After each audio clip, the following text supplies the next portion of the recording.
यह एक ऐसे गांव की कहानी है जिसका नाम लोगों ने अकालगढ़ ही रख दिया। लेकिन पहले उस गांव का नाम अकालगढ़ नहीं हुआ करता था। एक ऐसी घटना घटी कि उस गांव में अकाल पड़ने लगा और तभी से इसका नाम भी अकालगढ़ पड़ गया। इस गांव में अकाल पड़ने की कहानी जो है वो बहुत ही दर्दनाक है, क्योंकि अकालगढ़ में दो भाई रहा करते थे, विक्रम और राजीव। उन दोनों भाइयों के माता पिता थे नहीं, तो दोनों आपस में अच्छे से रहते थे। दोनों भाई एक दूसरे का ख्याल रखते थे। विक्रम का विवाह कुछ दिनों में हो गया, तो विक्रम, उसकी पत्नी और उसका भाई राजीव अच्छे से ही रहा करते थे। विक्रम ने कहा, भाई राजीव तुम भी शादी कर लो। राजीव भी राजी हो गया और राजीव की भी शादी हो गई। कुछ दिनों तक तो सब ठीक ठाक चलता रहा, पर धीरे धीरे उनकी बीवियों में नहीं बनती थी। तो दोनों भाइयों ने यह फैसला किया कि दोनों अलग अलग हो जाते हैं और अलग अलग दोनों रहने लगे। राजीव जब तक विक्रम के साथ था तब तक तो उसके काम में हाथ बटाया करता था और काम कुछ कुछ किया भी करता था, लेकिन उसके अलग होने के बाद वह बहुत कामचोर हो गया था। काम चोरी की वजह से राजीव दिन प्रतिदिन उसकी आर्थिक स्थिति खराब होती गई और विक्रम अपना काम काज सही ढंग से करता था। उसने अपनी मेहनत से काफी अनाज खेत में उगाया। यह सब देखकर राजीव और उसकी पत्नी बहुत जलती थी, परंतु विक्रम अपनी तरफ से बिल्कुल ही सही था। उस दिन विक्रम गांव से दूर जाकर बीज लाने के लिए गया हुआ था। उसने अपनी पत्नी को कहा कि चूंकि गांव में बीज नहीं मिलती है तो मैं दूसरे शहर जा रहा हूं बीज लाने के लिए, तुम अपना ध्यान रखना। उसकी पत्नी खाना बनाकर सो गई। यह बात राजीव को भी मालूम चल गई कि उसके भैया घर पर नहीं है। उसने और उसकी पत्नी ने विक्रम के घर से अनाज चोरी करने की सोची। वह रात थी अमावस्या की, अंधकार चारों ओर फैला हुआ था। वह और उसकी पत्नी बिल्कुल शांत रात थी, तो उन्होंने घर में कूदकर उनके घर का अनाज चुराने लगे। जब विक्रम की पत्नी को ऐसा महसूस हुआ कि कोई कुछ कर रहा है, तो उसने दिया जलाकर अंदर गई। अंदर जब वह गई तो उसने देखा कि राजीव और उसकी पत्नी दोनों ही अनाज चुराने में लगे हुए हैं। तब विक्रम की बीवी ने कहा, आप यह क्या कर रहे हैं, अपने ही घर में चोरी। यह सुनकर राजीव और उसकी बीवी ने सोचा कि अगर इसने गांव वालों को यह बता दिया तो वो लोग उसे गांव से ही निकाल देंगे। इस डर से उन्होंने उसकी पत्नी को ही मार डाला और दोनों पति पत्नी दूर जंगल में जाकर गाड़ आए। सुबह जब विक्रम घर पहुंचा तो देखा कि उसका अनाज नहीं है, जो थोड़ा बचा है और थोड़ा बहुत बिखरा पड़ा हुआ है। जब उसने अपनी पत्नी को आवाज लगाई तो कोई जवाब नहीं आया। उसने सारे घर को छान डाला, पर वो कहीं भी नहीं मिली। फिर उसने अपने भाभी से पूछा कि मेरी बीवी कहाँ गई है, तो वो बोली कि मुझे नहीं पता, कल शाम तक तो घर पर ही थी। इतना पूछकर उसने पड़ोसियों से पूछा तो किसी ने कहा पता नहीं और किसी ने बताया शाम तक तो घर पर ही थी। वो बहुत घबरा गया और कुछ लोगों को बताया कि घर का सारा अनाज किसी ने चुरा लिया है और मेरी बीवी का भी कोई पता नहीं है। वह जब अपनी पत्नी को खोजते खोजते छत के पास पहुंचा तो उसे वहां पर कुछ अनाज भी मिला। उसे अपने भाई राजीव पर शक हुआ, परंतु उसके पास कोई भी प्रमाण नहीं था, इसलिए वह अपने भाई राजीव को कुछ भी नहीं बोला। आखिर कुछ दिनों के बाद राजीव ने विक्रम से कहा, भाई तू अकेला मत रह, हमारे साथ ही आ जा, हम साथ ही रह लेंगे। वह राजीव को मना तो नहीं कर सकता था, इसलिए वह उसके साथ मन मार के ही रहने लगा। अब गांव के कुछ लोग विक्रम की बीवी को गंदी औरत कहने लगे और कहते थे कि सारा अनाज लेकर भाग गई। बेचारा विक्रम अकेला रह गया, चुड़ैल कहीं की। यह सब बातें विक्रम को सुनने को मिल रही थी। वह बेचारा क्या करता, अपने भाई को कुछ नहीं कह सकता था। एक दिन की बात है, गांव के कुछ लोग जंगल से लकड़ी लेने गए हुए थे, तो वे लकड़ी काट ही रहे थे तब उन्हें किसी स्त्री के रोने की आवाज सुनाई दी। तो उन्होंने कहा कि इस जंगल में कौन रो रहा है, कहीं कोई रास्ता तो नहीं भटक गया। तो वो लोग जिधर से आवाज आ रही थी उसी तरफ चल दिए। कुछ दूर चलकर उन्होंने देखा कि एक औरत एक पेड़ के नीचे बैठकर रो रही है। जब तक वो उसके पास पहुंचते वह गायब हो गई। उन लोगों ने जब इस दृश्य को देखा तो वे घबरा गए, उनके तो पसीने छूटने लगे। तभी एक आवाज आई कि अब तुम लोग कभी भी इस जंगल से लकड़ी नहीं काटोगे और जो भी यहाँ लकड़ी काटने आएगा वो जिंदा वापस नहीं जाएगा। और तुम लोग मुझे चुड़ैल कहते हो ना, तो चुड़ैल ही सही। आज से तुम्हारे गांव में कभी भी पानी नहीं बरसेगा और तुम लोग भूखों मरोगे।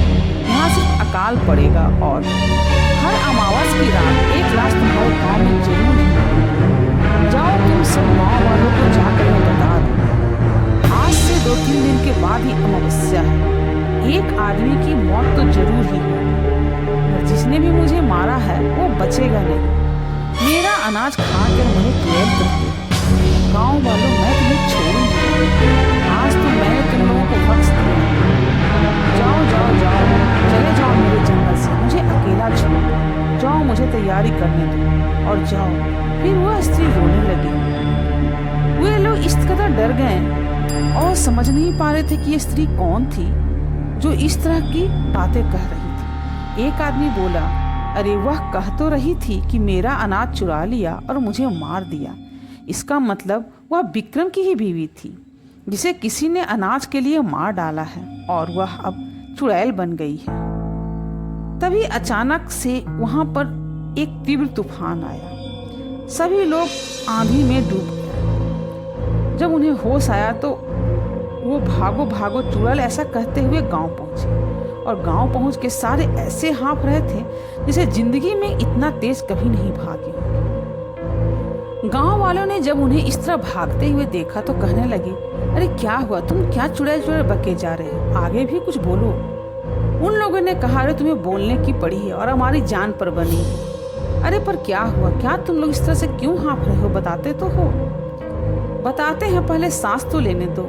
जब उन्होंने गांव वालों को बताया कि विक्रम की बीवी अब चुड़ैल बन चुकी है और उसने हमसे कहा है कि उसका अनाज किसी ने चुरा कर उसको किसी ने मार के जंगल में दफना दिया है और वह कह रही थी कि अब तुम्हारे गांव में कभी पानी नहीं बरसेगा और हर अमावस्या को एक आदमी की मृत्यु होगी। जब तक उसकी आत्मा को शांति नहीं मिल जाएगी तब तक वह यूं ही लोगों को मारती रहेगी। एक आदमी ने पूछा, पर विक्रम की बीवी को मारा किसने? कुछ लोगों ने कहा, पता नहीं, कोई तो है जो इस गांव में इसने यह पाप किया है।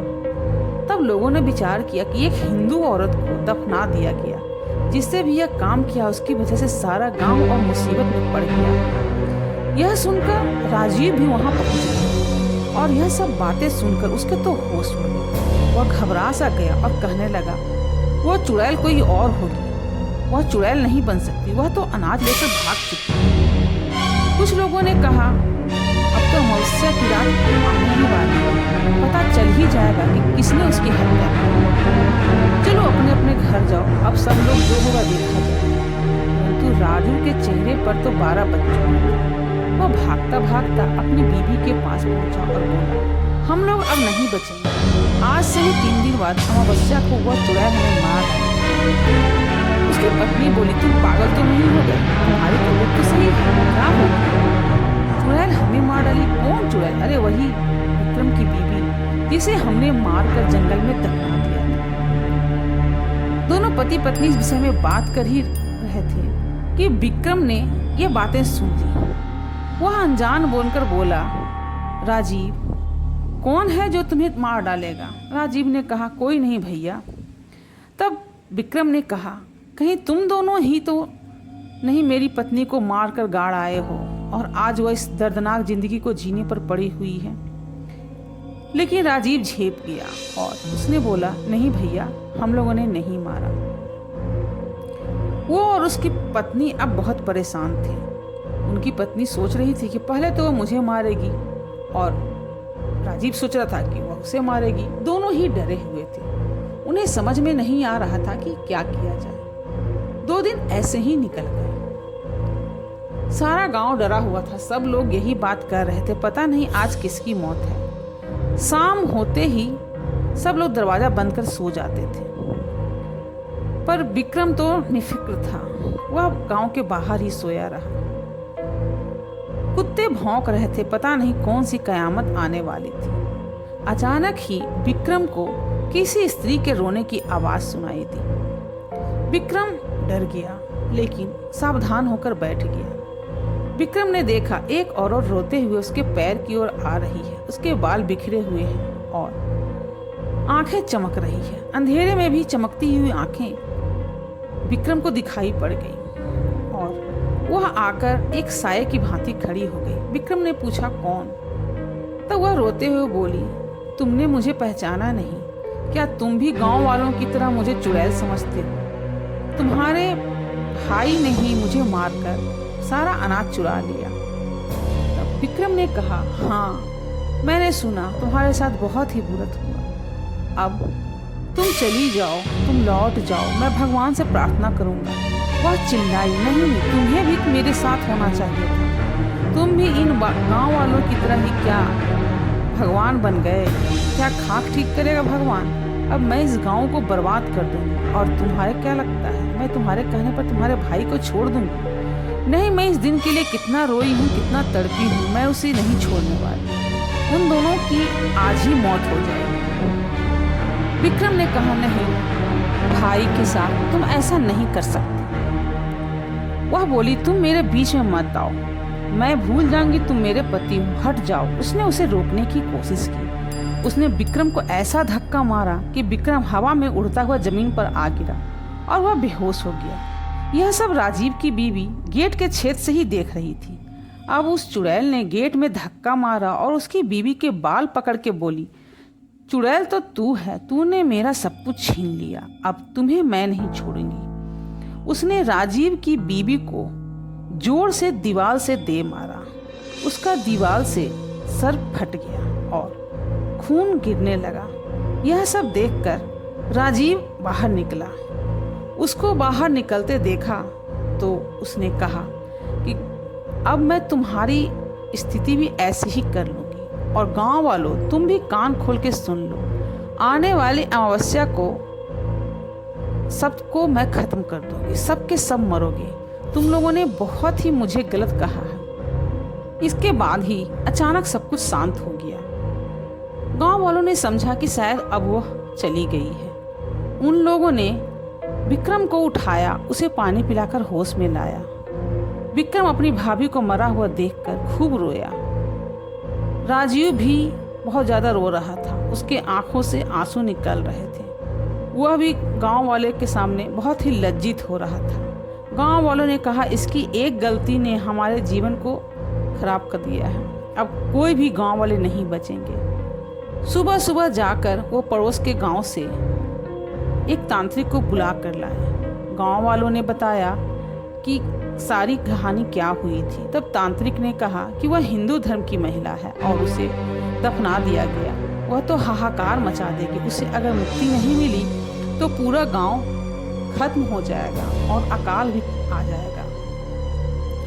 सभी लोग मिलकर के उस गांव में जहां पर उसके शव को दफनाया गया था, उस तांत्रिक और राजीव ने वह जगह दिखाई।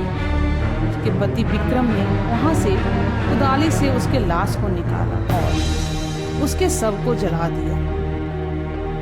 तांत्रिक ने जंगल में ही उसकी बांधने की व्यवस्था कर दी थी ताकि वो फिर कभी वापस ना लौट पाए, और इस तरह से उस गांव को उस चुड़ैल से मुक्त कर दिया।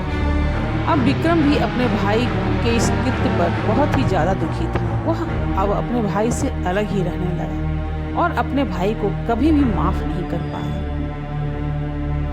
अगर आपको मेरी यह कहानी पसंद आई हो तो मेरे चैनल को सब्सक्राइब करें और लाइक शेयर भी करें और कमेंट करके बताएं कि मेरी इस कहानी को 10 में से कितने नंबर देंगे आप।